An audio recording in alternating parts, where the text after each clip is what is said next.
Ladies Pro Bowlers Tour on ESPN is being brought to you by Ebonite International, makers of the Thunderbolt for oily lanes and the new Thunderbolt MD for medium to dry lanes. By Coast to Coast Total Hardware and Coast to Coast Home and Auto Stores. And by Thompson's, the first name in lasting protection. And now let's meet tonight's top five. Shooting for her second career LPBT title from Annapolis, Maryland, making her 18th appearance in the championship round, it's Leila Wagner. Her opponent in the opening test is the current Samstown National Pro-Am champion, Donna Adamek. Starting from the middle of the pack this evening is 14-7-year-old Diana Davenport, looking for her initial professional victory. And of course, on top of the leaderboard after 42 games this week, it's 8-time champion Jeanne Maiden of Solon, Ohio. And welcome, everyone, to Fort Pierce Bowl in Fort Pierce, Florida, for the championship round finals of the Ebonite Firebolt Classic. Hi, everyone. I'm Denny Schreiner, and welcome to the first of 19 Ladies Pro Bowlers Tour telecasts on ESPN here in 1989. It should be a big year for the LPBT. And working with me this evening is former U.S. Open champion Karen Eillingsworth. And Karen, the scoring this week about the medium range took 206 to make the championship round. Corner pins were a little tough to knock down, but any spares on the left-hand side were really difficult. I talked to all 5 players earlier this evening, and they definitely told me that the 2-4-5-8 was the most difficult spare in the lane this week, and not too many of them wanted to leave it this evening.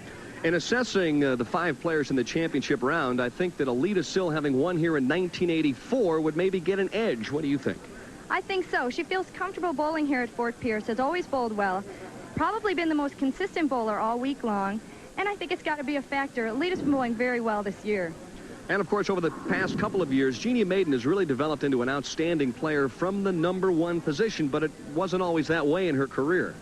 Earlier in Jeanne's career, she had troubles coming out of the #1 spot, but she's won 2 out of the last 3 times she's been in the #1, and I don't think anyone's going to bowl a bad game tonight and be able to win with Jeanne Maiden, because I think she's going to be very strong.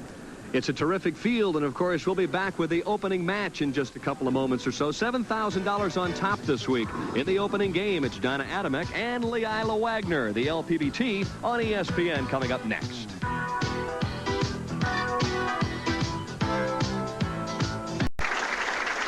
And they love their bowling on the Gold Coast down here in Fort Pierce, Florida. Outstanding crowds all week long. Opening match, Donna Adamek and Leila Wagner. Strange to see my partner out there bowling out of the #5 position. That's been actually a bad number for her. She's finished 5th 5 of the last 7 times she's been on the telecast. So she told me she's going to do everything she possibly can to finish a little higher up the ladder, preferably first. Well, she definitely has had trouble coming out of the first match, but I think that that's going to make her a little more aggressive this evening. Championship pair, lanes 19 and 20, and of course, very first shot there, you see the ball maybe sliding past the pocket a little bit, and it was difficult this week. If you gave the ball a little too much room to the right, had a tendency to leave that 2-4-5 or the bucket. Right, a combination with a 2-pin was a very common leave this week, just because of the problem you said. You sent the ball just a little bit to the right, it just skated too long and just couldn't get back to the pocket. Leila was pretty fortunate at that time to trip out the rest of the pins and just leave the 2-pin. There you can see the problem Leila has had on television in the past, just seeming to be very confused with the lane condition. Taking a look in the replay, oh, she's not even close. I mean, you can see here, I mean, at least a ball width she's missing this pin by. That's a good margin for a pro to miss a spare by. Well, let's see if Donna Adamek can take advantage of the open frame. She is left to the head pin, and so not the greatest start in the world for her as well. But in all fairness, the scores have been in the medium range this week. But shooting spares on the left-hand side of the lane, as we saw Leila miss the 2-pin there, it's been extremely difficult. Spares have been difficult, but I must say the condition right now looks a little bit different than they have all week. It seems on the synthetic surface, which we have here at Fort Pierce Bowl, that the television lights and the heat created by them seem to really change the condition fast. So I've got to give that to the bowlers, that they might not be bowling on what they have been all week. Tough spare conversion, but Donna sparing up in the opening frame, and of course coming off that huge victory in the Samstown National Pro-Am, kind of rejuvenating her career. It sure has. That was a really important win to Donna. She bowled great all week, and one of our biggest, most prestigious titles that we have there at Samstown. It was a really good moral victory for her.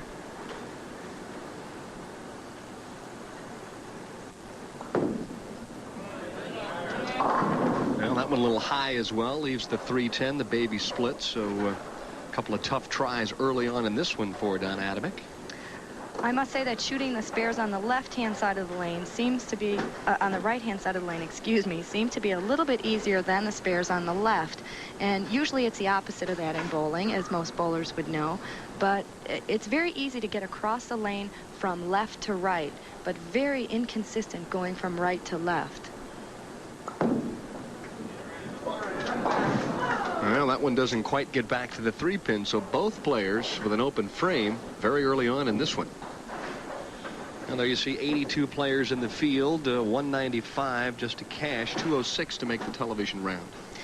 Yes, the lanes were very mediocre to a tougher condition, but the corner pins are very tough to carry here. Well, much better shot there as Leila bounces back in the second. We're going to get a replay of front style of Leila. Basic push away, strong right there. And you can see the good level shoulders right there. And good position to get good power step into the slide. A nice knee bend. And a nice follow through there. And she's come up with a strike in the second frame. First shot on lane 19 was light in the opening frame. A little bit of an adjustment on the approach, gets a little help, and well, that's the way you want to come back from an open frame. That's where you want to hit him this week. You can stay light, you got a lot better chance to carry. This has been Leila's premium shot all week. Keep the ball light and mix them up. A lot of bowlers think it's lucky, but this is where she wants to put it if she wants to put some strikes together. I think she's happy with that. Little shoulder move, back to live action. Donna Adamek answering the call as well with a strike in the third. Coming right back. I think the players on the first couple shots were just a little bit confused. They're coming off the warm-up session they get before the television show, maybe a little nervous. Let me ask you this as well, Karen. The players bowled their final round of match play earlier today. Obviously, the lanes are a little different from this morning, too, so that would tend to confuse you a little bit. Well, they have stripped and re-oiled the lanes since the morning block because of the long wait in between. And it wouldn't be a fair playing condition, but they have. I don't really think it's going to affect that many people. Light hit, so a wall shot of a strike in the fourth for Donna Adamek. And this one is very close indeed, the opening game of the Ebonite Firebolt Classic. We'll be back with more of Game 1 right after these messages.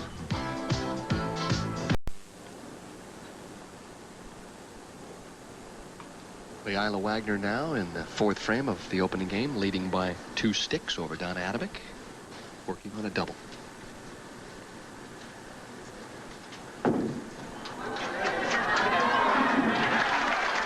Well, that was another good shot by Leila, throwing a flush strike on lane 20. She seems to have tightened up her line a little bit than what she was playing all week. I think that's going to be a little better for her. Oh, a thrill cam shot. Where's and Letterman we can see when you the need ball it? going straight back. And you can see that the right side of the head pin takes down the right side of the rack, getting the 10-pin out. And that was key this week. I believe that's the key to her good scoring. Could lead by 22 if she strikes here in the fifth.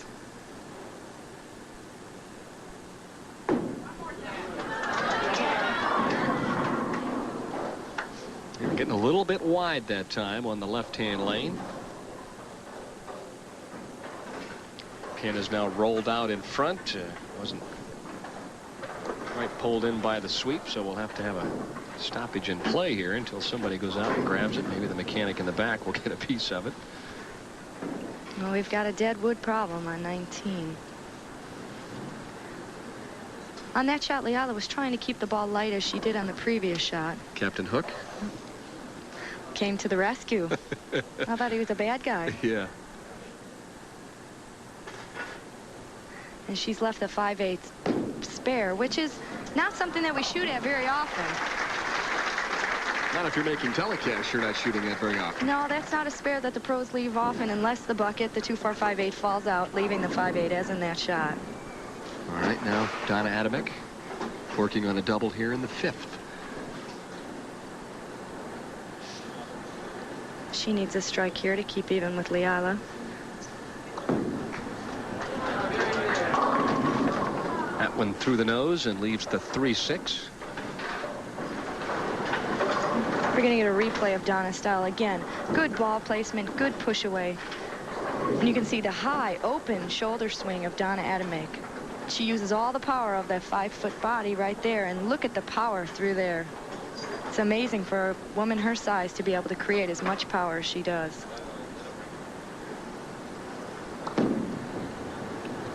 Cross lane picks up the 3-6. For those of you who are keeping score, Donna Adamek defeated Leila Wagner in match play earlier this week, 247 to 213. So she might have a little mental edge there. And you can see in this first match, both the players of smaller stature. Donna being right around 5'5'1", Leila 5'3", 5'4", and they both tend to use their shoulder, open up just a little bit, so that they can create more speed, more power. It's hard with a short pendulum. It's a pendulum swing, and it's hard to create enough power unless you open up just a little bit. Little cave in, the 2 and the 8, the last to leave, but a big strike in the 6th for Donna Adamek. Oh, she's got to be real happy with that. Watch the break she gets here with the 2-pin, with the butt of the 2-pin flying forward. You can see she separates the 5-8, the 2-pin coming forward. You got to consider that a break. She would have left the difficult 2-4-5-8 without the break.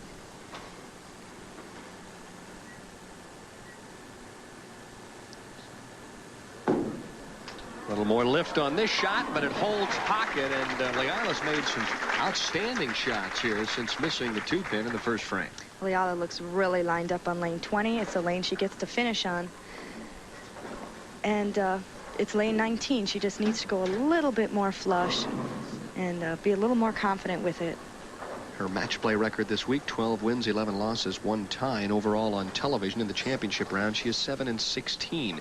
We've already documented that she's been struggling as of late, but trying to turn it around here this evening. She looks a lot better tonight than she has in her last few matches on TV. Needs a little help on the Brooklyn hit, and you can see, I think, both players struggling just a little bit trying to get the feel for the left-hand lane. Oh, right. Definitely 19's giving both players right now, and the 5 players, as I watch them warm up, lane 19 definitely look the more difficult of the 2 lanes.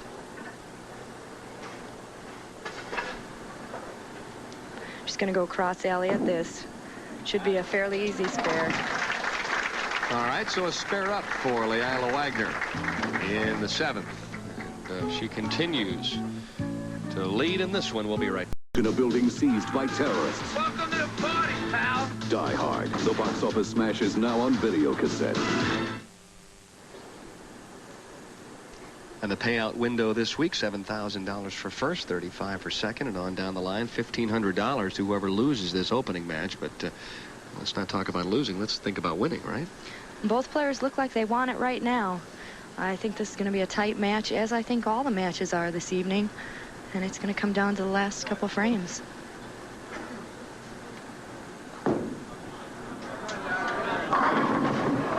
Oh, tough break that time. 6-pin had a notion, kind of tapped the 10, but didn't get the job done. Well, it's kind of a half-flat ring 10. We had a combination of it all. And we can see here again the ball entering the pocket. Watch the 6-pin. Goes flat around the 10, but just wants to, but it just stays in the channel and doesn't quite get it. Switching to a little harder equipment for the cross lane spare of the 10. You know, one other interesting note about both Donna Adamek and Leila Wagner, both have worked out with Freddie Borden over the past year. Of course, the coordinator for Team USA now, and one of the outstanding instructors anywhere in the United States and in the world for that matter. But I had a chance to watch both players work out at Stonehenge Place in Akron when they were there earlier this year, so must be working. They have many good things to say about Fred Borden. A little stick at the line, and the bucket is left. And we talked about this in the Open. It was only a question of time, and now we'll see how Donna Adamek tries to convert this spare. She looked like she stuck a little bit, or could have got a little fast, causing her to stick, but she definitely had a problem at the foul line. And you can see here again the great power she generates. And you can watch the push. She pulls up and she just doesn't get the lift that she would normally do, and her ball skid by, leaving the 2-4-5-8. Plenty of speed, tries to flatten it out, and boy, that's a nice spare. It's an adventure shooting that bucket here this week. You can see the deep sigh of relief after picking it up, because they have missed it in quite a few ways. You can chop it, you can hook by it, you cannot get to it. There's many ways to miss a 2-4-5-8 this week, and Donna had a deep sigh of relief after she got it. Leila looking very serious. She looks a little more intense than she's been the last few times she's been on.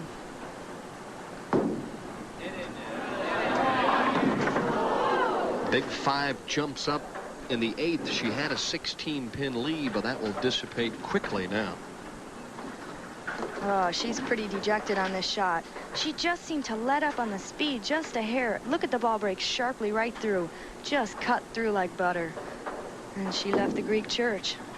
Important to get good pin count on this. Well, she gets 3 out of the stack, and instead of leading by 16 and really kind of taking the upper hand, now she trails in this one by 1 through 8 frames. And dismay on her face, obviously looking up at the telescore above and realizing what position she's placed herself in. She could shoot 210 if she struck out at this point. Well, beyond the first frame, that's really the only real bad shot that Leila's thrown this match. I think it's important for her to get it back. She gets to finish on lane 20, where she struck every ball but the last one. A little more speed this time. Ball hangs, and one more time a major cave-in. So Wagner strikes in the 9th, at least setting herself up for a big 10th frame. That was a much better shot. Look at, you could see the difference in the speed there. She stayed with it. The ball almost not getting back, but getting right into her prime strike, and you could see the headpin doing all the damage, coming back and getting him. She should be really happy. She gets to finish on the better lane of the 2.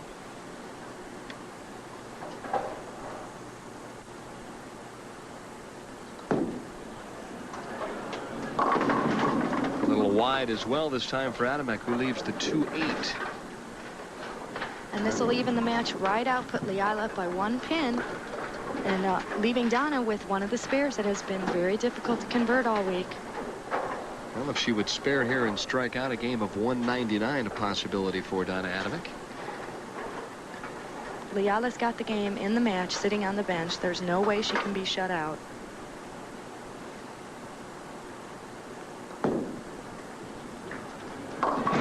Very nice shot there, picking up the 2-8. Going very straight, direct. She took something off that ball and didn't mess around, went right at it and made a good shot. I think Leila lamenting a little bit, realizing there you see that big donut in the 8th frame. If she strikes there, she's really in the driver's seat. Oh, she had the match well in hand and definitely made a mistake, but the match is still hers. She's up by 1 pin. She's got the strike in the 9th. That's a very important frame. Donna here needing to keep count.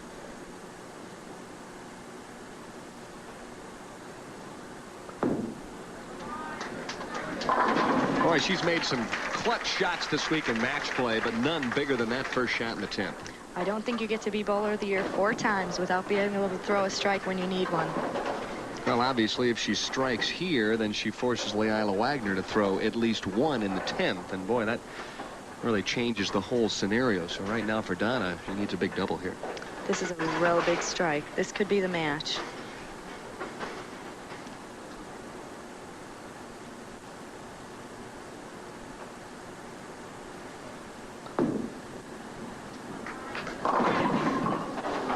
Two, 4, 5. Boy, that looked like an awfully good shot, didn't it? And again, right here, this spare doesn't seem important, but the pin count is all important, because if she were to convert this spare, she forces Leila to keep full count, or 20 pins, spare strike in the 10th, to win the match. Otherwise, we have a tie. Well, that ball looked like it was going to finish and just kind of faded. It just skated right by, gave it a little too much room.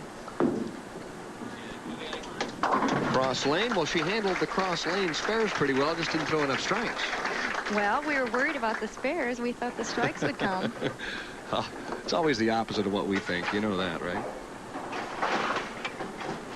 We have a definite possibility of overtime here. The Leila can throw the first strike and end it right now.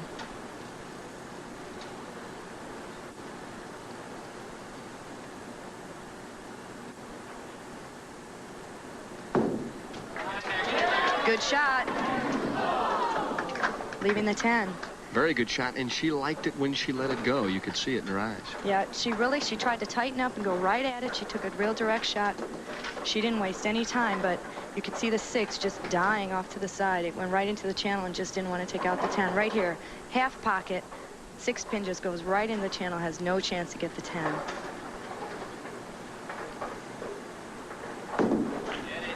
Cross lane and breathes a sigh of relief. So now a strike, and she's a winner. 9 count, and they go into overtime. She has another chance. She's had 2 chances to throw the strike to win the game. I think she'll be able to jump on this. I liked her shot, that first shot in the 10th, a good, crisp, professional shot, a little straighter, just hit the pocket and get striker 9. See if she can do the same thing here. She kept the ball in play. That was a very professional strike in that situation.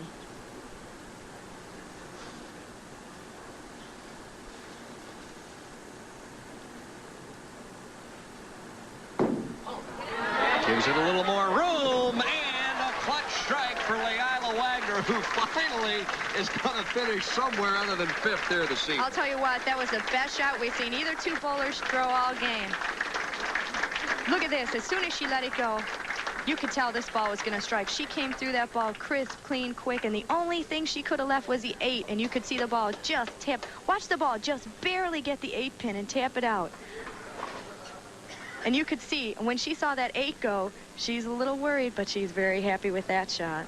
Well, it was a struggle for Leila Wagner, but she finally snapped. Outstanding week with $1,500. So Leila Wagner passes her first test with straight A's. But now she's got the professor up next in Aleta Sill. We'll be right back.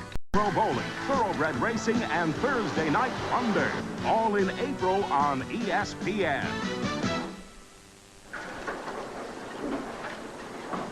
190, 189, and if that's any indication of what's to come, It could be an interesting month of April on ESPN for the Ladies Pro Bowlers Tour. I thought the matches were going to be very close this evening. I didn't think they were going to be quite that close. But, yes, it could be. boy, at this point in time, there you see Aleta Sill. She's next in line, and this is her last practice ball before we get ready for game number 2. Let's take a look at perhaps maybe how some of the other players have finished up this week. A little later on, we'll get a chance to look at the top 24. It was a very competitive event this week. And there you see Fran Wolf, the national tournament director. Nice to see Fran back and healthy after that surgery earlier in December. And there we go. You get a good chance to see the other players involved in the top 24. Oh, Leila really battled with Leanne Barrett for the 5th and 6th spot the last couple games. Leila coming out victorious, as she did here this evening. All right, and all 27 cashers all the way down the list. So, game number 2, Aleta Sill on the right, the number 3 seed, and Leila Wagner, who escaped overtime against Donna Adamek, winning 190 to 189. Aleta has opted to start the match here on lane 19. I think Aleta has realized that lane 20 is definitely the better of the 2 lanes, and she would like to finish on that lane, causing Leila to finish on lane 19, where she has had a few problems. That's a very veteran decision on Aleta's part. A little slow with the speed that time, crashes through the nose. That could just be that first ball jitters as Leila and Donna experienced in their first game. Also a good update on the baseball scores. If you see anything on the Tribe, let me know. Uh-oh, postponed because of rain. My second favorite sport. You're a Cubs fan, of course? Oh, of course. Oh, my. 6-pin sliding over at the very last moment. So Aleta Sill with a rather auspicious start as well. Well, Aleta is a really strong bowler on television. She has been throughout her career. She had a real off year for her last year, and she's experiencing some wrist problems now, and she may face surgery in the next upcoming months. But she's bowling this tournament. She says, I may have to take a couple of weeks off. It's really been bothering me. But she's a real champion, and she's been fighting through the pain. On the right-hand lane, lane 20, Leila Wagner opts for the re-rack. Didn't like what she saw down there.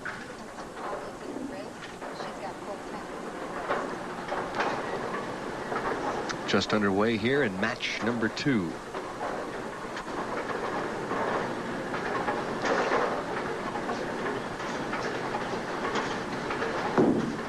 Well, she threw a clutch shot to strike. final shot in the 10th, but this time she leaves the half 10. Oh, that was very similar to the shot that she threw on the first ball in the 10th. 6-pin just going off into the channel and not making it back to the 10. Half pocket, the ball not really finishing that strongly and to take out all 10 pins. But she's shot her at her 10 pins very well all week. Few players have had trouble with that also, but Leila has missed very few. Best finish thus far in 1989, 6th in the San Dimas Classic.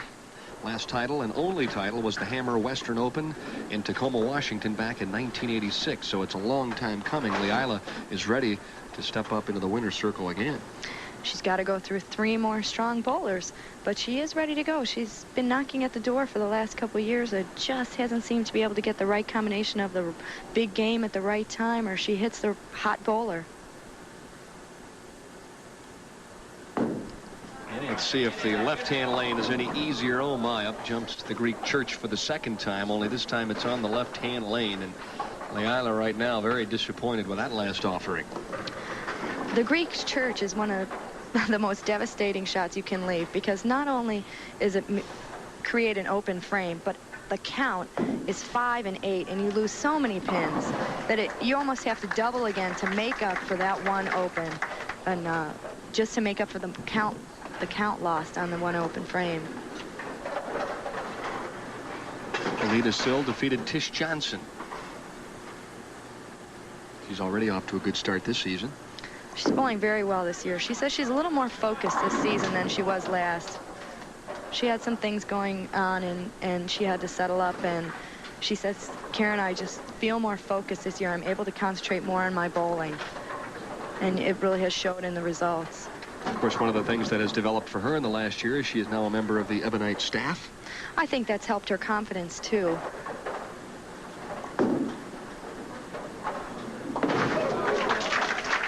Waiting until the very last moment to pick off the 7. I know one comment you made to me earlier this week was the fact that you feel that Aleta is without question one of the best spare shooters on the Ladies Pro Bowlers Tour. She definitely has developed into one of the best spare shooters. When she came out when she was 18, 19 years old, she was not that strong spare shooter. And the comment used to be, as soon as Aleta learns how to pick up a spare, she's going to be tough. And when she did, she became Bowler of the Year. And now that's what makes her the great bowler that she is week to week. She's always been a player who could catch the streaks and strike time after time, but I think you're right. She's now the complete player in that she does make the spare. She does. She's learned to switch to a harder ball. Some players choose to kill the ball or go straighter at the ball. Aleta chooses to go to a harder surface bowling ball, which goes a lot straighter, and she goes right at her spares.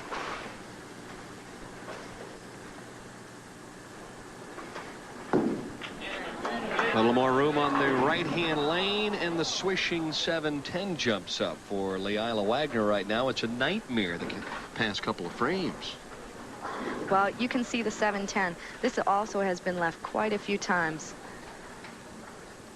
The pocket split. Watch the head pin just fly in front of the 7, never having a chance. It goes way up in front, and the 6-pin dying in front of the 10-pin. It's almost what you'd call a double tap. Gives it a good run for its money, but you're right. That's a very disappointing shot. You feel like you make a shot that's a possible strike. You're going to get back in the match. Next thing you know, you end up with a 7-10. It's not something that the bowler likes to see. She threw that ball fairly well, and she really, there's no way to prevent that. You've got to keep the ball in play in the hole, and she did, and that was very unfortunate.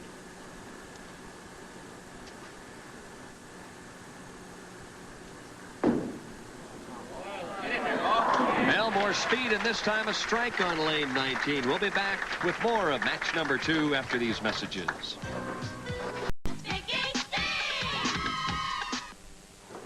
Somebody throws it.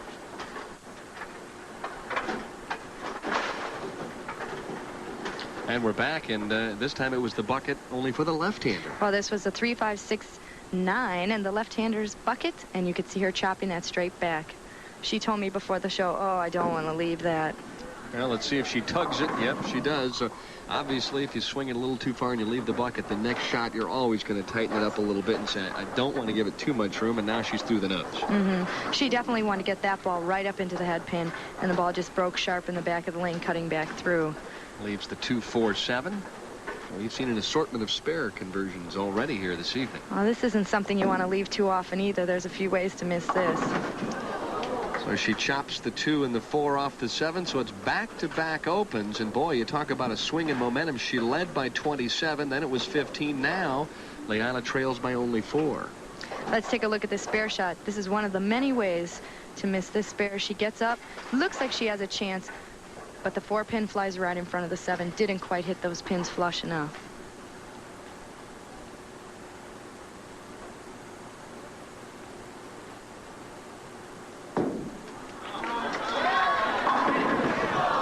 And there's the pin she almost left on the crucial ball on the fill shot in the 10th frame. And this time, we saw it happen. Talk about testing your character. You come back and make a terrific shot, and then you leave the solid 8. Well, I don't think Leila would call this too much of a thrill cam, but you can see the ball slicing straight back through, going right through the 5-pin spot, and just missing the 8. You can see the 8 is right on the button, too, right on the spot. It sure was. It's not because the pins are out of order. Nicking it on the left, and she's been an exciting spare player this evening as well. She really seems confused over in that 2-4-8 area going across the lane that way. She tried to move over a little bit further to the left than she did at the 2-pin that she missed, but still going way to the left. This game right now up for grabs. Whoever survives this test will then take on 27-year-old Diana Davenport. The top seed this week is Jeanne Maiden.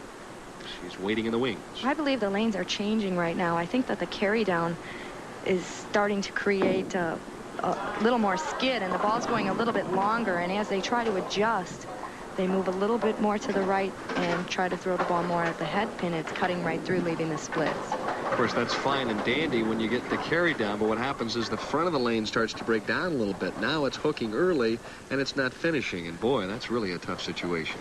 Well, I don't see the ball hooking early at this moment, but it could start to happen in the next few matches. All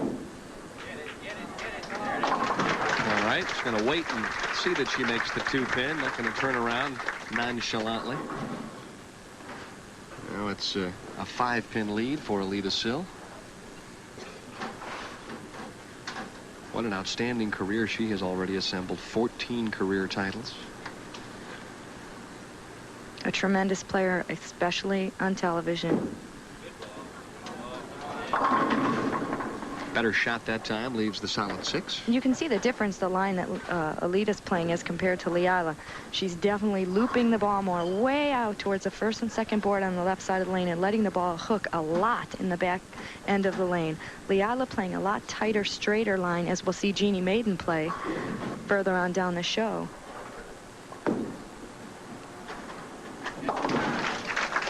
37 and 32 lifetime in the championship round, and this is her 48th appearance in the final 5, and that's outstanding. It sure is. She's so steady, and she's able to come on and squeak onto shows when she is not on her favorite condition, and that's what makes a great player.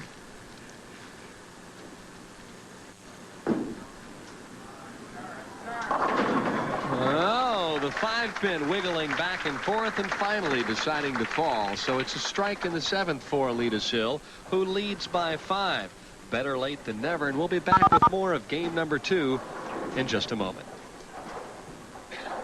And now, 97 movie. Just 95 cents plus tolls, if any.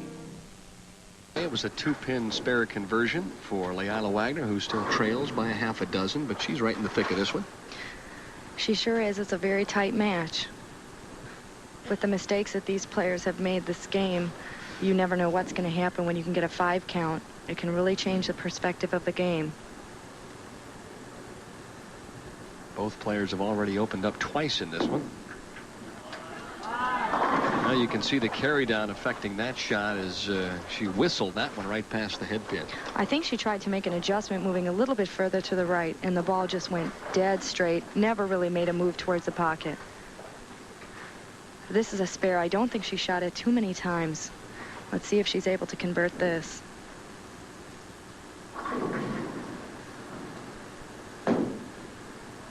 She moved further to the left, and the ball just took off and hooked right away. Well, that's a part of the lane that they really haven't been using. So for Leila Wagner, a struggling game here in game number 2.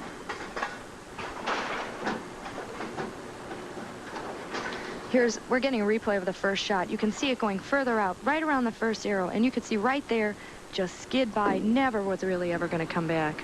Well, Aleta Sill's ball comes roaring back. A clutch double now in the 8th. She leads by 32, and she's hoping to move on to the semifinal game. Well, that was really a clutch Aleta Sill shot.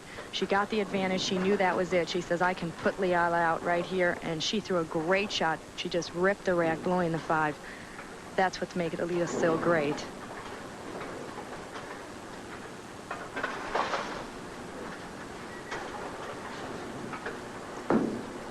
Trying to make it 3 in a row now, and you can see that Aleta Sill is starting to get a little more lined up now. The last 4 shots that she has made have all hit the pocket. She seems to be coming through it a little crisper. I think she's a little more comfortable now. Those first couple shots sometimes can be a little rough. I know it's very hot down there under the lights, and she looks a lot more comfortable. She's coming through a lot cleaner and crisper with her shot. Well, she's had so much experience on national television as well, and she's done very well in that atmosphere, and not all players do. They sure don't. There are many very good players who have made television many times, but they really don't thrive under the lights. I think Aleta would have to be one who really does thrive under the television lights.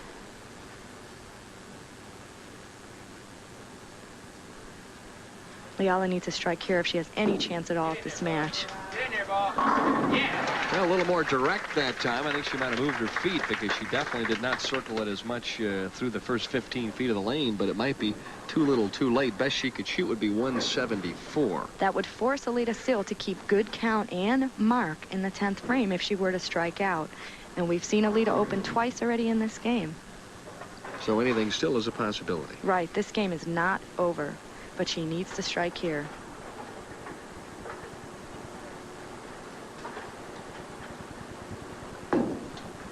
A little more roll this time, and one more time, an awful break, the 7-10. So what started off on a real high note with a 190-189 victory over Donna Adamek has now turned to a sour note in game 2. This is Leila showing us another way to leave the pocket 7-10. Very light this time. The head pin going over hard, but just not getting the 7-pin out. And it doesn't make much difference at this point. As she shoots 140 in game number 2, a game that she's going to lament and remember for a long time, but she got past the opening game, and I think that was the key. 2 unfortunate breaks. Both 7-10s were basically good shots. You kept them in play and just really didn't get the break on them. Swisher this time, and a wall shot for Aleta Sill, who, if she strikes out, would shoot 195. So there you see the check for 4th place. Leila Wagner, who led this tournament after 2 rounds of play, will have to be content with moving on to Clearwater, Florida, with another top 5 finish.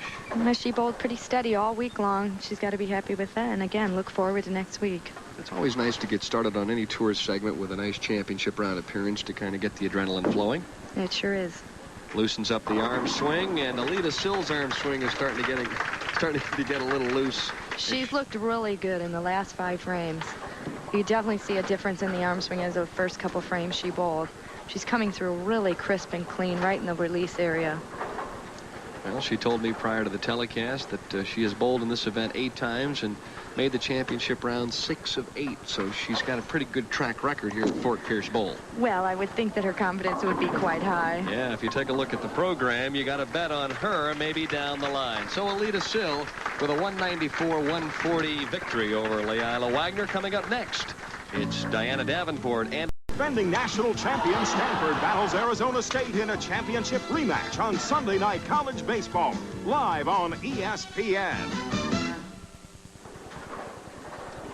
And a happy George Woodall receiving a marvelous trophy and a check for $600 from the proprietor here at Fort Pierce Bowl, Ken Matthews. And Ken does such an outstanding job with this event. And, of course, the Pro-Am section, always a big success. And winning the Senior Pro-Am as well, Joe White. And now also we have the 1988 Ebonite LPBT Rookie of the Year award being presented by Beth Schoenberg of Ebonite International, Mary Martha Chernelia, with a marvelous year in '88 and well deserving of that award. She sure had a good year as a rookie. All right. 1988 Ebonite Rookie of the Year. How close did you come to winning Rookie of the Year your first season? Well, I did pretty well, but there was a girl out named Aleta Sill who seemed to have a little better year than I did. Yeah, she's starting off on a high note here as well. Aleta bowling Diana Davenport now in game number 3. Keep in mind the winner of this match will bowl our tournament top seed, Jeanne Maiden, for $7,000 and the Ebonite Firebolt Classic Championship.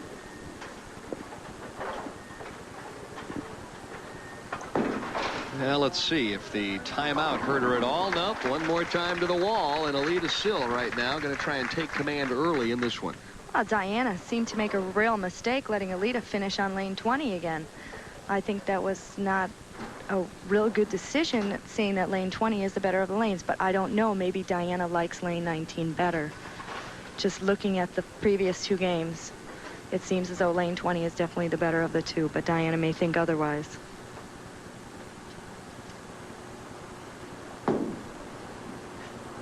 Yeah, a good first shot for Diana Davenport. Leaves the solid 4. She's the right-hander on the lane, and she's playing a very similar line to Aleta. She's sending the ball way out to the gutter, crossing a lot of boards, coming back with the ball very late. She bowled very steady all week, and the line seemed to work for her very well. Well, she led the tournament after 3 rounds, then dropped to 3rd, and then moved back up into 2nd place. Boy, the position round earlier today, 4 players from 2nd through 5th had a shot at nailing down the number 2 position. It was a real battle royale. It was very exciting going into the last game. It was anyone's ball game.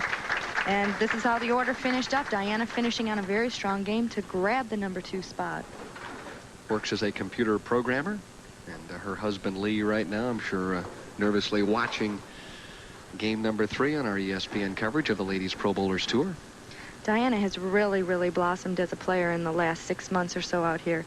She's really starved for information, and she's really a student of the game, and she has really improved her game. Trying to become a little less mechanical and a little more tempo and rhythmic, and I think she's beginning to get a little feel for it and giving it plenty of room. But one more time now we see the 2-5.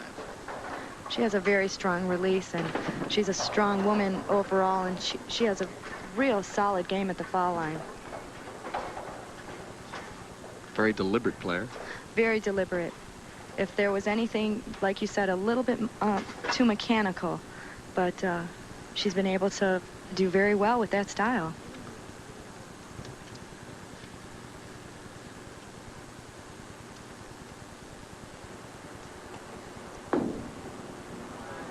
Nice and firm through the shot.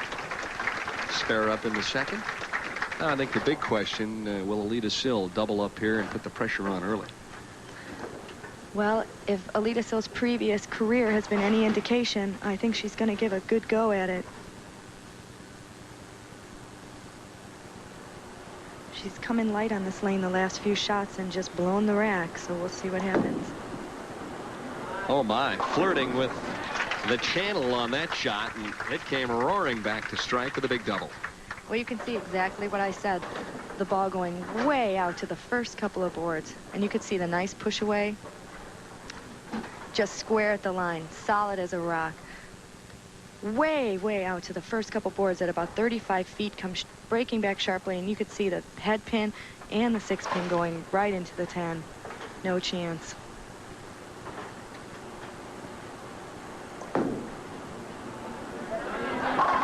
Well, that one, it looked like she got a little inside the target, but she strikes once again in the 3rd, and when this young lady starts to put the X's together, she can take them a long way. She's not going to lose it. Aleta really looked lined up about the 5th frame of the last game, and she hasn't lost it. She hasn't thrown a bad shot since then. Diana's going to have to really start right now. Her best career finish was 5th in DeSoto, Texas in 1988. She's moved in a little bit off that gutter, and you can see the ringing 10. That's what happened. A lot of players try to tighten up to get a better shot to the pocket, and as soon as they did, it was a ringing 10 with the 6 pin flying around the top of the 10. Karen, what goes through your mind at this point when you're up against an Aleta Sill and you know she's lined up? Does it really put that much more pressure on trying to get started quickly? Well, if I was bowling Aleta Sill and she started with the first 3 strikes and I hadn't thrown one yet, I'd feel a little pressure.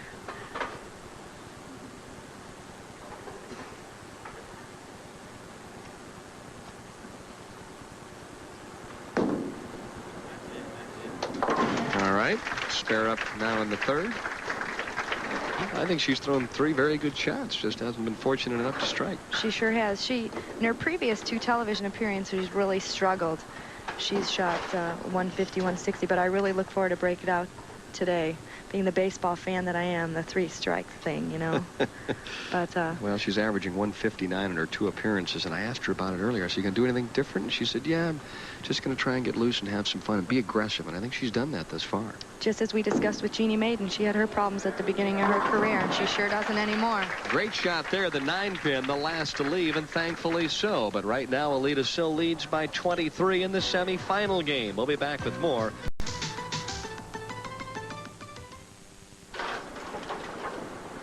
And welcome back to Fort Pierce Bowl in Fort Pierce, Florida. Aleta Sill with a spare up in the 4th. Now leads comfortably by 22 pins at nearing the midway point of the semifinal game.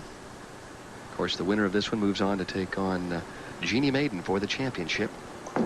And whoever that is should have their hands full. Boy, Aleta's really starting to carry the wall shots here. That's been her best shot in the last couple of games. And just a warning sign to Diana, and if need be Jeanne, Aleta's starting to slap, and when she does that, she's getting pumped. And she knows she's got a chance at that title. All right, in the 5th now, an opportunity for a double to really cut the lead to 12 pins.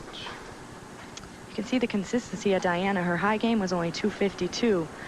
She just shot consistent games all week long. Trying to climb back in the match, and an outstanding shot there in the 5th. That really kind of shores things up a little bit. She throws a really nice shot. She has tightened up her line. She's going much straighter. You can see right here the ball is just flush, and there's 10 pins right in the pit. All right, she says, yeah. And she sees Aleta getting pumped. She says, hey, me too. I may not have a title yet, but I'm thinking about gathering my first in. If she strikes here, the lead's been cut to 2. Oh, this lady's got some killer instinct in her, too.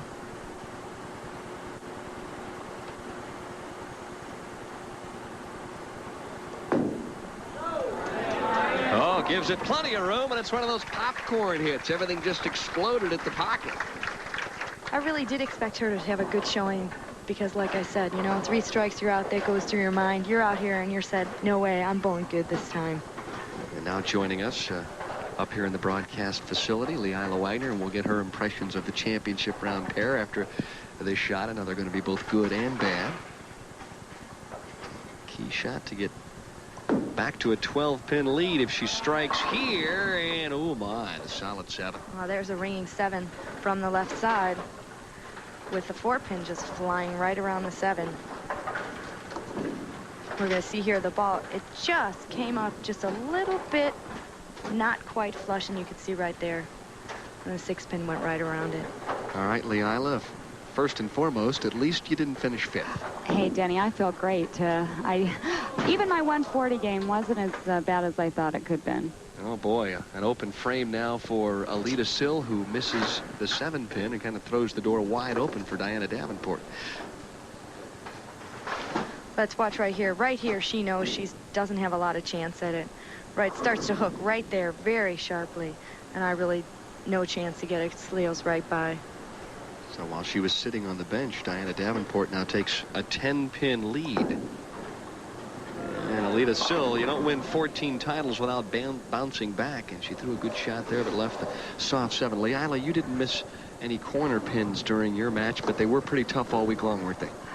Actually, the corner pins I didn't have too much problem with. Out here this evening, the middle of the lane is hooking quite a bit more than it has all week. So going across to Elliott Spears, they were difficult. Yeah, I noticed she got fooled a couple of times in game number 2. Well, we'll be back with the conclusion of the semifinal game as Diana Davenport leads by 10. And now for her spare conversion in the 7th, left the soft 10 with a pretty good shot. She was looking to extend it to a 4-bagger. Cross lane, picks it off nicely. Leila, how much did the lanes change in the 2 games that you bowled? Obviously, the oil was moving around pretty good. It was, Denny. It seemed that they tightened up quite a bit, but if you still set it short, you got that real quick hook, and that's why I ran into a little problem, and my speed was a little slow on those Greek churches. So they are changing. Diana has moved in, and she's got a lot better carry, I think, from that position. She can create area by her sweeping hook more so than I can. I'm a little bit more straighter of a player. I think that's why both players here are having a little better game than we've seen. So they're both hooking the ball quite a bit in the back portion of the lane, and they're able to carry that light hit as she just didn't carry, but they are able to carry that light hit a little better than the straighter players. An 8-pin lead right now for Diana Davenport. You could see the ball going way out to the first couple boards to about 35-40 feet, then breaking sharply right back to the head pin, sending it over, just not getting the break to tap out the 7.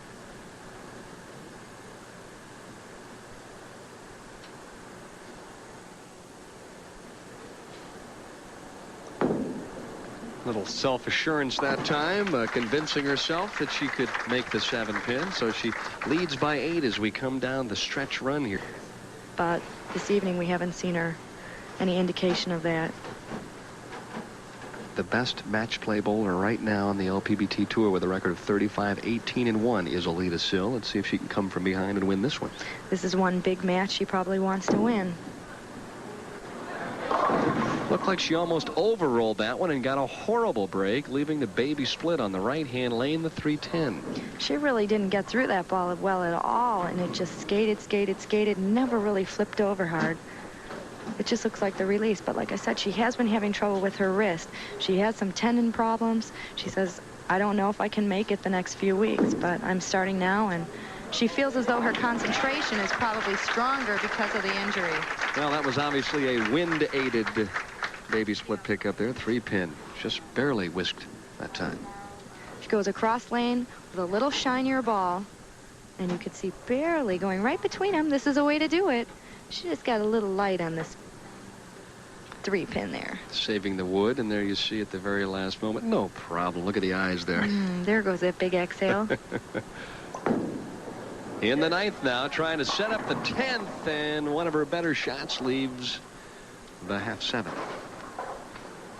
Yeah, that was just a half pocket hit again. She just doesn't look like she's getting through it as hard, and I really wonder if maybe it's the injury or it's the pressure of the match. Leila, what do you think about the semifinal game here? Who's your pick? Diana looks like she's really on top of her game here. I kind of think Diana's going to actually pull this through. She's really pumped up and throwing the ball great. That would be a very big victory for her. She's yet to win, and to beat a player of Aleta's caliber, Leila, would be great. Oh, you bet. There's nothing like winning your first match on television.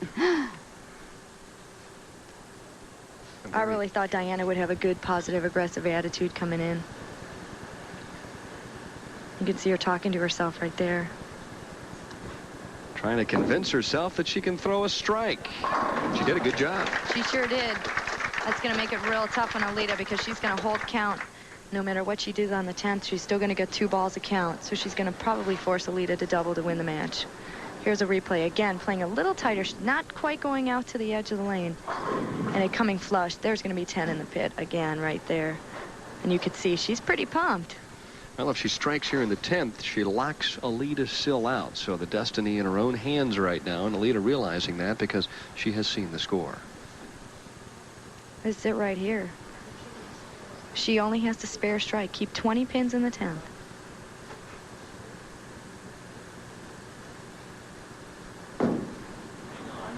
Trying to finish the match, and she does with a beautiful shot on lane 19. That was it right there. Really clutch shot. She just buried that ball. Got to be a tough feeling to be sitting on the bench there, helpless, nothing you can do. Oh, Aleta was rolling along really strong until she got to the 5th frame, missed that spare, and it seemed to really take the gas out of her there. Well, Leila, you're going to make the show again next week, and Sure, I think Karen does a wonderful job, and I'd much rather bowl. I'm psyched up now because I have won one match in my last 4 or 5 attempts. I have a feeling that Karen would much rather be bowling next week than sitting next to me as well. Maybe you'll both be on the telecast. Oh, Denny, I love spending time with you, though. Yeah, right. 2-pin left standing, but it's all academic at this stage because Diana Davenport has moved on to the championship game, so she'll have an opportunity to bowl for the title for the first time. And I know Leila and Karen, you guys have both done that. And what are your feelings about trying to win that first title? Well, she's got a game under her belt. She bowled great this game as far as any other player has bowled this evening. My pick, I always take the person with the game under their belt. But Jeanne has bowled strong. She's won. We said at the beginning of the show 2 out of 3 times. But as we look further back, she's won 4 of the last 5 times coming out of the #1 position. It's a tough call. And of course, Leila, you beat a very good player in Lori Nichols for your first championship. We'll take a break now. Heading on to the title game. It'll be Jeanne Maiden, the top seed, against the upstart 27-year-old Diana Davenport. Tour by joining the official LPBT Booster Club. You'll be receiving an official Booster Club membership kit filled with a bunch of special gifts, including an LPBT t-shirt, photos, all sorts of other information, and of course the official LPBT 1989 souvenir program book. To join, don't forget to send your check or money order for $30 to this address. Be sure to include your name, complete postal address, and of course your t-shirt size. Don't forget to join today the LPBT Booster Club if you want to get involved. And coming up next, Sports Center, and yes, it's Chris back up ball Berman and Charlie Strike Steiner with all the baseball scores, everything in the world of sports. That's right, Chris back up ball Berman. You think Chris knows if the Cubs won? I'd say he'd probably have a pretty good notion. There you get a good look at our top seed. And of course, Jeanne Maiden, and these are the remaining 2 practice shots here on the championship pair, and obviously vital because she's been waiting in the wings for the better part of an hour and 10 minutes to get ready for this one. That's the hardest part of being qualifier #1, but you do have the advantage of knowing the worst you can finish is second. But Jeanne has really been able to come out of that spot and make the most of it and win 4 of her last 5 times out of the #1 seed. Good time for the players to throw maybe a couple or 3 different balls, try some different angles, and it's really tough because you have to make some very quick decisions as to what equipment to go with and where you want to play the lanes. But Jeanne told me she likes being #1 because she feels as though she gets 6 practice balls, and you're able to use those on either lanes. When you come out of any of the other qualifying spots, you're only allowed 4 practice balls, and she thinks that those 2 balls help her out. And of course, we want to wish a very happy birthday to Lisa Maurice. That's right, Lisa finished second here last year and is really on the comeback trail after suffering a tragic accident. It's her 22nd birthday, and we're hoping that that talented young left-hander is going to come back and be bowling out here on the tour in record time. There we see the 2 contestants. We started the week with 82. We're down to the final pair, Jeanne Maiden and Diana Davenport. Jeanne looking for victory #9. Diana trying to get into that winner's circle for the first time in her career. Diana looks very aggressive tonight. She looks very focused on her bowling. That last game, she didn't let any nerves or any pressure affect her shots whatsoever. Oh my goodness, that is not the way you want to start a title match as she throws, yep, a gutter ball in the first. If she's going to do it, it's one of the best spots to do it. At least she didn't lose count on a spare or force herself in the middle of the match. See right here. Again, she's playing the extreme outside line. She just loses it, and it was in the gutter all the way. There really was no chance of it hanging on. She knew what she did. But she can come right back here and spare this shot. Toughest thing in the world now is to make sure you throw the ball right. Well, she hit this one with she plenty. Made a good shot. Oh, right there. Comes bounding back, but that's not the way you want to start the title match. It's not, but if you look back, it's the same as her. If she would have got up, throw a great shot, ring a 10, and spare it, she's got the same result. She's got to forget it and move on from there. All right, you can convince me, but I'd hate to be in her position right now. Whenever you play the outside line or the gutter shot, you've always got that chance of throwing it into the channel. And the hottest player all week long, Jeanne Maiden, with a little stick, hits the pocket and gets the wall shot. So she's off to a quick start. We're going to take a look at Jeanne's championship form. You can see the high push away, letting the ball just drop into a pendulum swing. And you can see right there she's in good position and a nice, easy style. and a good follow through. Very basic, very simple. She doesn't lose her timing or get real messed up very often. You can see she holds the ball up very high, which is a little bit unusual. Most players holding the ball around waist level. Trying to double up quickly, crosses over and takes out the 10. The 6 remains. Again, 19 giving Jeanne a bit of a problem right from the start. Most of the players have had more problems on 19 than 20. This also a very big week for Jeanne because she is a member of the Ebonite staff, and you always want to perform well in any event that your company is sponsoring. Jeanne has bowled well here at Fort Pierce Bowl the last few years. So a spare up in the second.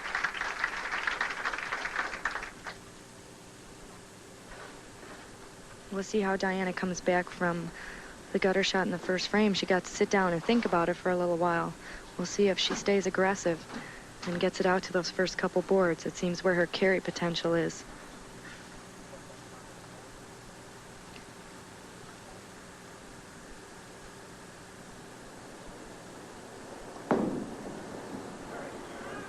Tug that shot just a little bit, maybe being afraid to send it out. Now, I don't think there's any question about that, and she jumped on it too. Did you notice that? She kind of grabbed it at the bottom. Yeah, she just seemed to rear up just a little bit at the line, causing to cut right through. And she's left herself, again, the difficult spare. There's a few ways to chop at this. It's a 3-6-10. Now she wants to cover all 3 pins with the ball. That's the right way to do this.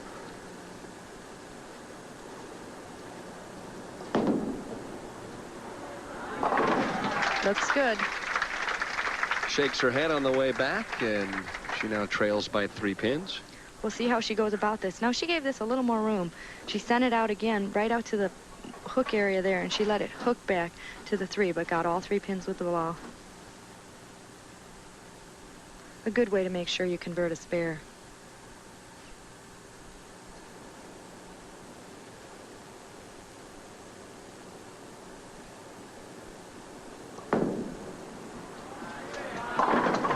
Well, this time she keeps it out of the gutter with the first shot and strikes in the third. That was a much better shot. You can see through the release, but it was much stronger, and she's pretty happy with the results. She knew it was a good shot all the way. She's pretty pumped, huh? Hey, she's a handful right now, and Jeanne knows it, believe me. To go with those 10 years on tour, 17 career 300 games. This one much further to the right and averts the washout. Now, that is not where Jeanne has been playing all week. She's been playing a little further in on the lane. She hasn't been playing the extreme outside line. I have to think this was just a small mistake, because you can see that going outside of the first arrow and now even further out to the first 3 or 4 boards, and it's just not going to come back. Jeanne is a more straighter, deliberate player. She told us before the show, my style, hey, it's to go straighter. That's what I do. She knows that her style isn't to hook it that much. Changes equipment, picks up the 1-2-8. Yeah, I think her philosophy is less hook, more roll, and hit the pocket as many times as possible. That's right. She has a very simple game. Great footwork, and she's so solid at the line. Went home after the 4 tournaments in February, and her timing was a little off. Her shoulders, she said, were too squared. She'd done some experimental work there, but went home and worked with Phil Cilia for a couple of days and worked things out. She said, since that time, I really feel like I'm starting to get back to what I did well before. Yeah, she looks a lot better than she did earlier this year. Pretty much straight through the first 15 feet. Nice result that time. Probably her best shot of the match. That's right around where she's been playing all week, right around the 6th, 7th, 8th board in that area. And that seems to be where her best carry is, because she's able to keep the ball. You can see that right around the 8th board. And her ball is able to go very straight. And it seems that that's the best way for her to carry. Whereas Diana, it seems as though she has the best carry when she really loops it and really brings it back late and hard.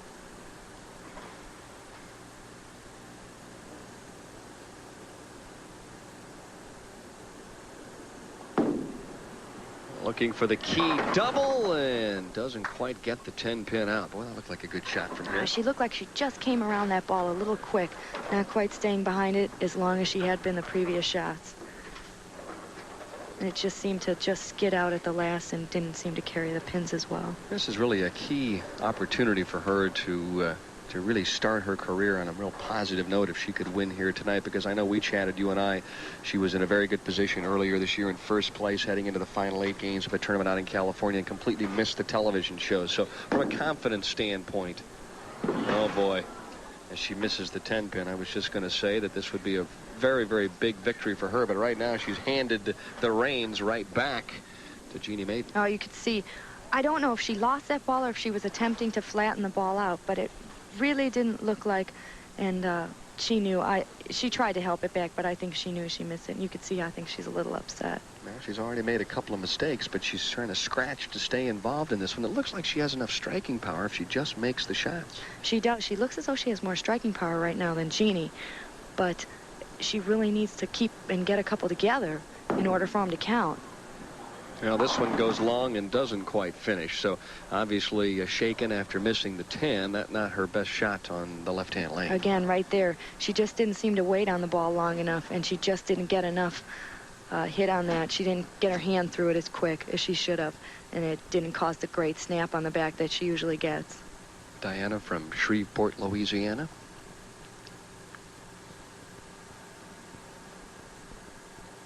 Takes a lot of time on the approach, very deliberate.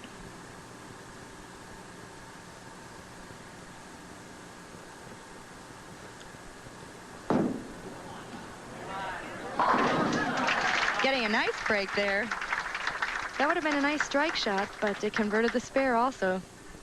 Let's take a look at this. I'm not sure this is how she was going at it. You can see the ball entering right in the pocket, and the head pin doing all the work, taking out the pins. She's happy. She would have loved to have had that on the first shot. We're seeing lots of good exhales tonight, huh? It's an adventure out there right now, but I kind of like it. I like it when spares are at a premium. Oh, I like, you got to make a good shot out here. That's the key. Trying to make a good shot on the right-hand lane with a different change of equipment, and now she leaves the washout. So both players at this point in time kind of fishing with a bunch of different bait, not catching much. I can tell you the washout is usually not that difficult of a split for a pro to pick up, but on this condition it's very difficult. It's right in the range of going at that 2-4-8-5. It's in that same area of the lane that seems to be very tricky to go at, and we'll see if Jeanne can make a shot at this. She's got to send the head pin over into the 10 to convert this. You can see her trying to go across the lane. Oh! You got to be kidding me. The 8-pin stands. Usually it's the 7-pin or the 10-pin, I should say, that's toughest to take out. You don't see this too often. You can see the ball taking out the 1 and the 2, the head pin flying over, getting the 10, and you can see right here, with the 2-pin going in between the head pin and the 8-pin. You don't see that very often. Almost looked like a trick shot.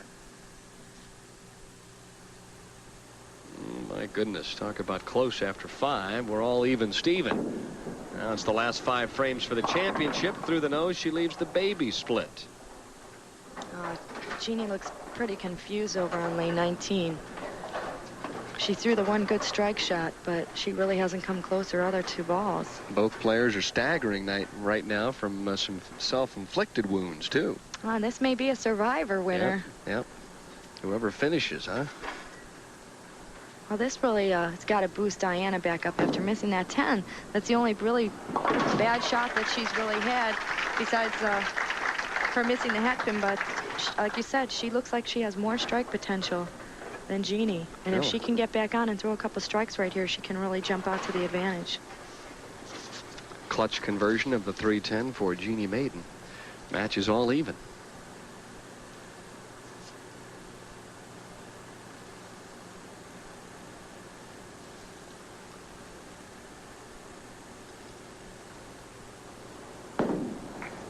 A little more speed on the right-hand lane, and this time the result a touch better, so a strike in the 6th for Diana Davenport. We're going to take a look right here. Look at the strong shot coming in, and again, just the flush shot and straight back in all of them. And that's what she needs to do. I think she needs to put a couple strikes together, and she can really take the lead in this match. Don't forget Sports Center coming your way. Chris Berman, Charlie Steiner with all the scores around Major League Baseball. Update on the hockey situation. And, of course, the NBA.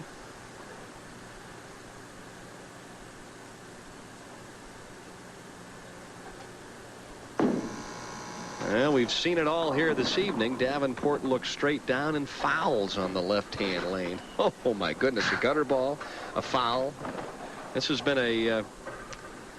Well, we just about have seen everything. You could see right here, and her just seemed to catch and then double slide, and she went over the line just a little bit. But it is on a strike. Again, if she can convert this spare, it's the same as ringing a 10. She's choosing her zeros in the right spot. Well, they don't say how, it's just how many, right? I guess so. They're taking a few different routes at the how many. They need AAA to come in and get them back on track, huh? Both players kind of feeling their way along here in the championship game, and she leaves the bucket, and she's going to lose a bunch in count as well. So this one's turned into a topsy-turvy affair. She left the 2-4-5-8 on that, but she doesn't have to convert it. So well, that was tragic in the 7th. She was even and struck in the 6th, had a chance to really take a hold of the match, and then fouled on her opening shot and left the bucket. Let's see what Jeanne comes up with here in the 7th.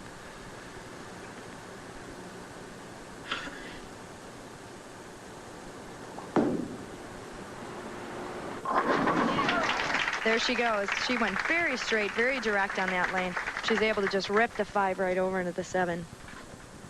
Now this is Jeanne's chance to jump on it. Let's see if she can take it. Well, if she would strike off the sheet, she could shoot 225, which would be more than enough to claim her 9th career championship. But let's not get too far ahead of ourselves. She's in the 8th now. That's right. We've seen about everything, so let's wait till this is statistically over. You're right about that.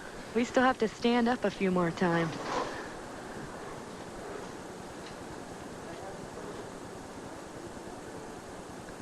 And now she's going to back off the approach. Concentration disturbed a little bit, and this is the key shot of the week for Jeanne Maiden. I think there was a little crowd noise on that.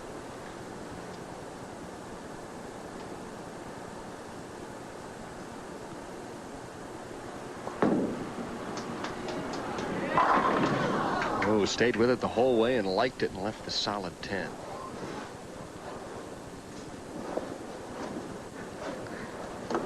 We're going to get a replay, and I think she got this ball just a little bit inside of her target and maybe came over around the top of the ball, and the 6-pin just flying right around the 10. Excellent shot there. It was a good shot. Oh, yeah. As she converts the spare, she's still in the driver's seat. And now she misses to the left. So this one right now is kind of a giveaway takeaway situation. She still leads by 6. As Diana Davenport now, if she strikes out, could win. She could shoot 197. So both players still with an opportunity.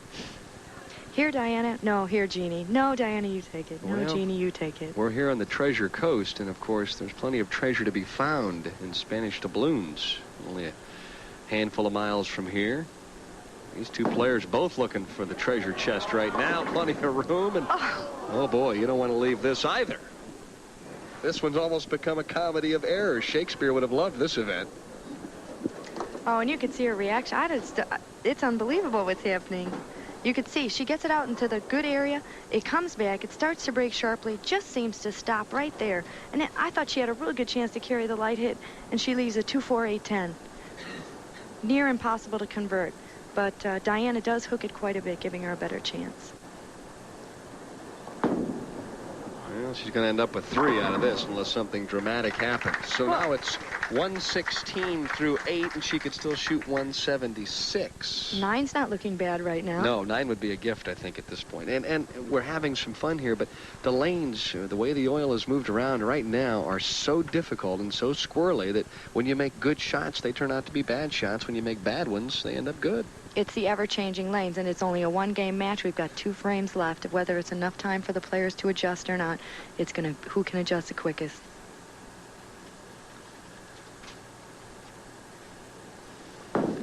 Well, they've been shopping all night. There's a solid strike. No foul, no gutter ball on the left-hand lane for Davenport. No messing around on that shot. She went straight, and she put all the speed she had right behind it and jammed it right in the hole.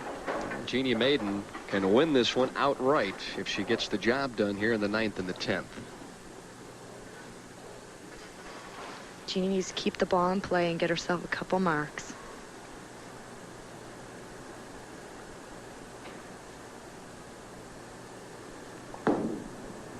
Back to a straight, hard shot that goes through the nose, and she leaves the 3-6.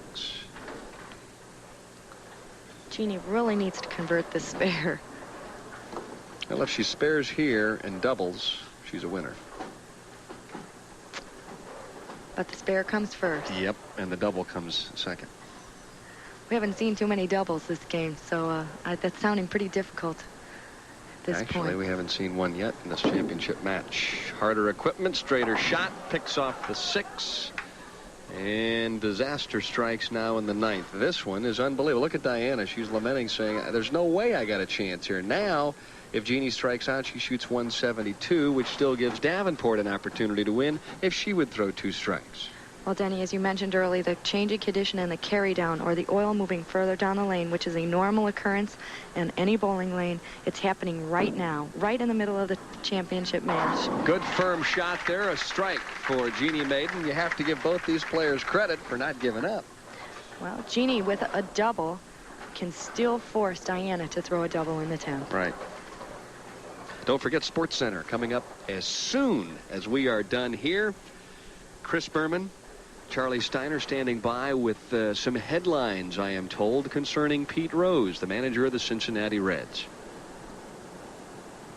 This is it. This strike right here will cause Diana to also double in the 10th to win this tournament.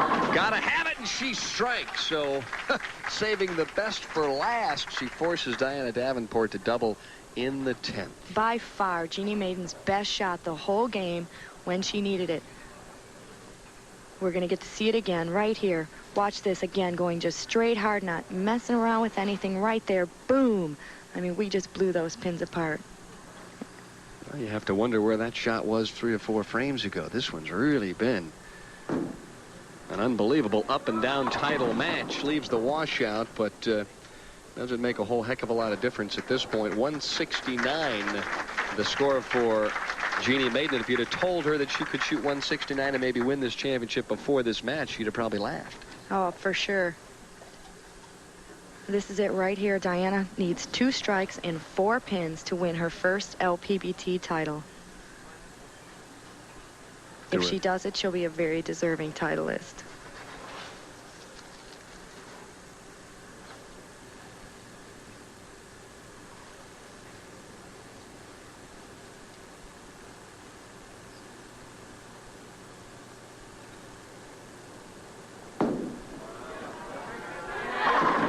Outstanding shot, first strike in the 10th. One more, and she claims her first championship. Well, that's the first one. This one's for the big trophy, the title, the banner.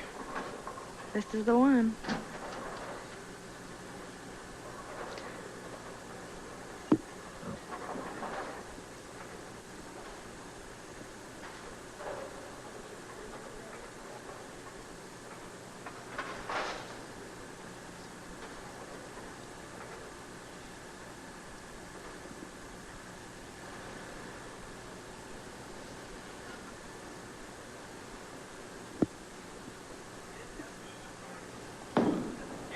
Needs the speed. Is it gonna carry it? It does. So Diana Davenport with a huge double in the 10th has just ended the evening for Jeanne Maiden.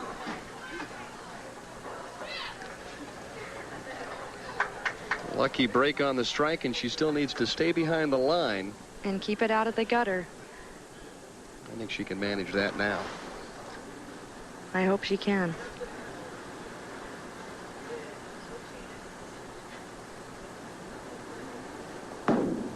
She keeps it on the lane, hits the pocket, and strikes out. So for Diana Davenport, what a finish. A night that she'll never forget as she wins the Ebonite Firebolt Classic 176-169 over the top seed, Jeanne Maiden. It's just a light.